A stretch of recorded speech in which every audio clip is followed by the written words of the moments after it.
An electron and a proton are detected in a cosmic ray experiment. Electron with kinetic energy 10 electron volt. ध्यान रखना electron volt एक energy की unit होती है. 1 electron volt का मतलब होता है 1.6 10 की पावर -19 जूल.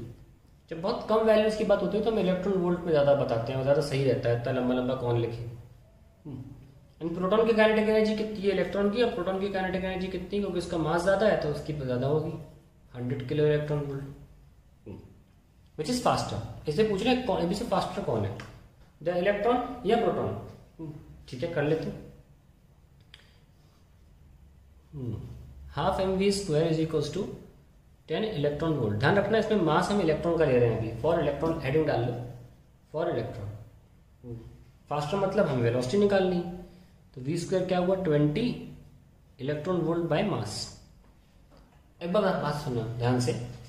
ये जो वैल्यू है ना ev/m, इसका आंसर कितना आता है, ऑलरेडी सॉल्व है. 1.76 इंटू 10 की पावर +11. ठीक है. ये actually charge to mass ratio होता है. और संयोग की बात यह है कि हमारा 1 ev की वैल्यू एक्चुअली चार्ज के इलेक्ट्रॉन की मैग्नीट्यूड के बराबर होती है. तो चार्ज टू मास रेशियो जो होता है, इलेक्ट्रॉन का चार्ज और इलेक्ट्रॉन का मास, वो ये वैल्यू देता है. तो हमारी कैलकुलेशन बच गई. ठीक है. तो हम इसको ऐसे ही छोड़ सकते हैं क्योंकि आफ्टर ऑल हमें चलो मास यहाँ अगली लाइन में प्रोटॉन का होगा, नहीं छोड़ना है. लेकिन हम आपको तरीका बताएंगे उसका भी. चलो अभी छोड़ो, मजा भी आएगा. तरीका बताते हैं बढ़िया. हमारा v² ये आ गया. अब जो v² होगा, अगर v² बड़ा होगा v भी बड़ा होगा, तो v² भाई छोड़ दीजिए. आपको स्क्वायर रूट निकालने की जरूरत नहीं, क्योंकि हमने बस ये तो पूछा है कि किसकी वेलोसिटी ज्यादा है. बस ये पूछा है ना, तब हम सॉल्व क्यों करें, हम टाइम बचाएं. पेपर देने तरीका ये होता है. Let's do the smart work. अब प्रोटॉन की बारी आती है. For proton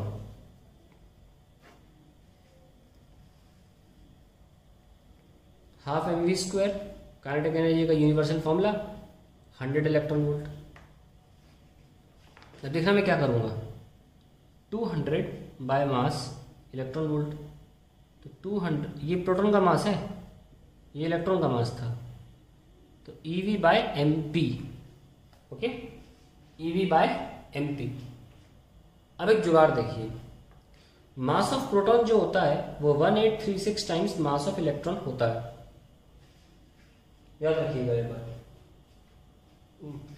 mass of proton जो होता है वो 1836 टाइम मास ऑफ इलेक्ट्रॉन होता है. और ऐसी कैलकुलेशंस के लिए अप्रोक्सीमेटली आप 2000 भी ले सकते हैं. तो अगर मैं 2000 से डिवाइड करूं तो क्या आएगा, v² 200 electron volt upon mass of proton लिखा है ना ये, इसकी जगह लिख सकता हूं 2000 times mass of electron. Yes और नो. तो इससे फायदा ये हुआ हमारा, ये जो पार्ट है दोनों में सेम आ गया है ना.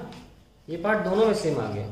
तो अब जरा लिख के देखते हैं. वेलोसिटी का स्क्वायर इलेक्ट्रॉन के लिए आया है 20 electron volt by mass of electron. और वेलोसिटी प्रोटॉन का जो स्क्वायर आया वो देखो, काट के देखो 1/10 आ रहा है. It is 1/10 electron volt by mass of electron. अब बता दो कौन बड़ा है.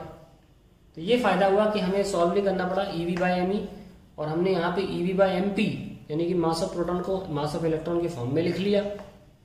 और इससे पता लगा कि भाई प्रोटॉन के लिए वेलोसिटी तो काफी कम है in comparison two electron. Electron का जहां 20 गुना ev/me है, वहां प्रोटॉन का 1/10 ev/me है.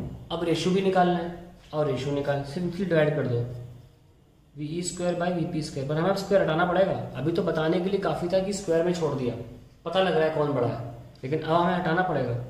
खैर ये तो कैंसिल हो जाएंगे ना. और 20 डिवाइड बाय 1/10 क्या होगा 200. अब आप स्क्वायर हटा दो. Velocity of proton square root of 20 200 it is 10√2, that is 14.14. So this is the final answer of the question. So it's a simple question, लेकिन आपको कैलकुलेशन से बचाने के लिए मैंने तौर तरीके सिखाए कि ev/me क्या होता है. हालांकि इसकी यूज भी नहीं आ पाया कि हमको ev/me यूज करना चाहिए.